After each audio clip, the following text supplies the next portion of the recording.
This 9 Kings guide is all about how to beat King difficulty with the King of Blood, and it is advised that you level the King of Blood to level 9 so that you have more perk points. Here are the perks you'll use: 2 into Cultists, so you start with Imps; 2 into Pagans, so you start with Demons' Altars; 2 into Politician, which is very fitting for a demon theme, for double the Royal Decree chance, and then 3 into Persistent for free rerolls. Alright, so I'm going to go over the opener. Now, years 1 through 3, you need to have units to place down. So let's go over the Padoga. You're going to push it or place it in the corner, preferably this corner or this corner, depending on where the Demon's Altars spawn. If they spawn in both corners, restart. You need them in the back row, because when enemies run towards your Padoga, if they touch it, that ends the round. Now, for your first 2 starting Imp cards, you're going to put them on the outside layers just like this. We are not putting anything in the middle right now. And then after that, you need at least 1 unit card in your hand to place down as well. So you should have 3 unit cards, 2 Imps, and 1 more unit on the outer edges here, just like what I'm doing. If you don't have this, you have to restart. Also, if you don't get a unit card, and you can spin rerolls, but I have a unit card, this is the Elf card. Any unit works. We're just going to put it, again, right here. We're going to surround this middle circle with units. That's all we're doing. So this is year 2, and your units should be able to mop it up no problem. And then year 3, again, we need unit cards, and I don't have any unit card. That's a tower. I need a unit card, so I got to reroll. Paladin, there we go. We got a unit card. Awesome. So after year 3, we get our first Royal Decree, and this is important. This is what we're setting up for. So on year 4, you don't have to choose a unit card.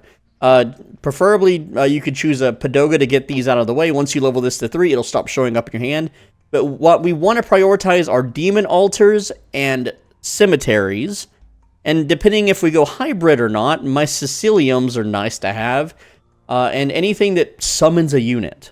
All right, so I'm going to pick a unit here. We're going to go with the Padoga. And for the Royal Decree, we need Transmutation. This is what our rerolls are for. So we're going to reroll, and there it is, Transmutation. All active troops become level 3 Imps. Now check this out. Boom, look at that. So that's why we focused heavily on putting units down. Now what we want to do next, especially if we go hybrid, is we want a Cemetery in the middle. But if you have an early game Demon's Altar, this early on, you can have 3 Demon Altars. It's just a little bit harder to level them up. But a Cemetery works amazingly well if we go hybrid, and I'll talk about that when we get there. Alright, so year 5 and beyond, we need to focus on Cemeteries or Demon Altars. I recommend just at least 1 Cemetery regardless if you're going hybrid. So I'm going to pick the Cemetery and put it smack dab in the middle there. And that's going to give us even more units that it summons to boost up the Demon's Altars stats even more so. Now, if you're drawing from the nature cards, you can go Mycelium. I don't have room for this to put this down right now, and I won't for at least 3 more years. So a clone card is better. I'm gonna try to go for a clone card. There it is. Got a clone card.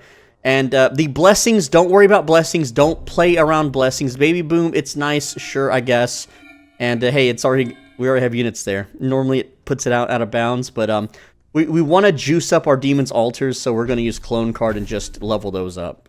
Now, when fighting enemies and choosing who you're going to wage war against, the order of easiest to hardest as follows. The easiest to kill is Nature. The hardest to kill is Progress. Now, if you are playing hybrid, Progress isn't as bad if you are built up to it. So the thing with Progress on King difficulty is the Gunners, and there's a lot of them, they deal high damage, they crit, and they will go after your Demon Altar demons first, whereas everyone else is going to fight your Imps before they fight your champion characters. So Progress just kills your main DPS, and then you just die. So it's very almost near impossible to beat Progress on King difficulty with this strategy. Stone will AoE completely delete all of your units except your Demon Altar units if they're built up, and it makes the fight really hard on the final boss. Spells, they have Warlocks, which they melee cleave, and they will kill your Imps super duper quickly, and if you're not built up properly, they will kill you. So Greed, Nothing, and Nature are who you want to fight, so I'm going to choose Greed, and I'm fighting Blood, Nature, and Greed, and Nothing. So that is exactly what I want. No one here cleaves, no one here AoEs. this is exactly who you want your enemies to be. Now, if you have a complete dead hand, instead of like putting Carnage on random imps, which is fine, you could do that. Just sell it. Just sell your cards that you're not going to use. The money is more useful for rerolls than it is slightly buffing imps. Imps, their entire purpose is to die to juice up your altars. That's all they exist for, and as a frontal melee tank. So again, we're working on juicing up our altars right now. Earthworks is really nice because you can expand your territory, and the more territory you have, the more things you can put down. It's really, really great. Now, if you get Earthworks like I just did, I unsummon the 3 imps, and you want to have multiple cemeteries to spawn more imps. So I'm going to put my level 3 imps here. There we go, and then juice up this altar. So this is what my team looks like right now, and this is what the fight looks like. 46 versus 220 plus, and I have very, very powerful demons. 100 health, 24 damage. That's only going to get stronger whenever we get the next Royal Council Decree. Now, at this point, I'm at year 12 out of 33, I believe, so I can still technically, build upon demons' altars. They just won't be as strong, but it's still a good choice. Now, when expanding your territory, you want to expand outwards from your imps.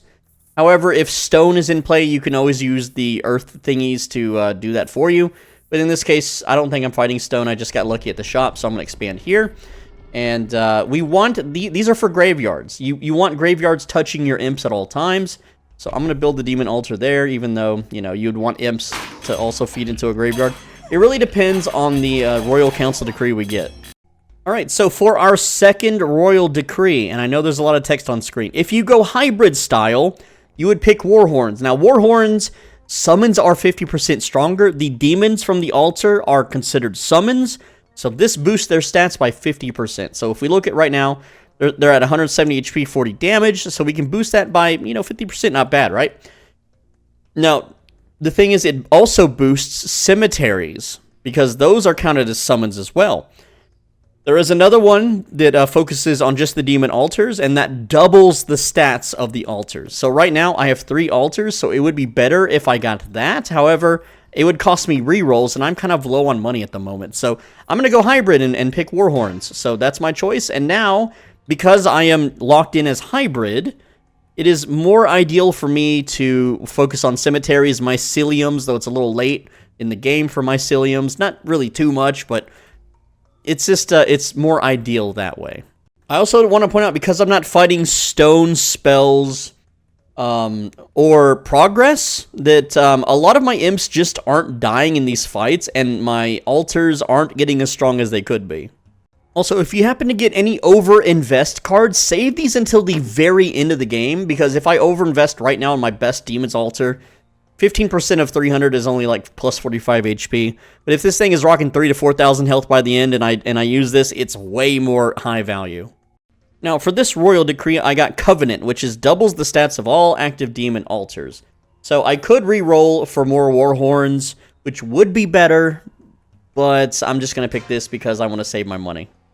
When it's time to make peace with an enemy king, well, for these two, it doesn't really matter. King of Nothing is way more tanky, but King of Greed has more DPS.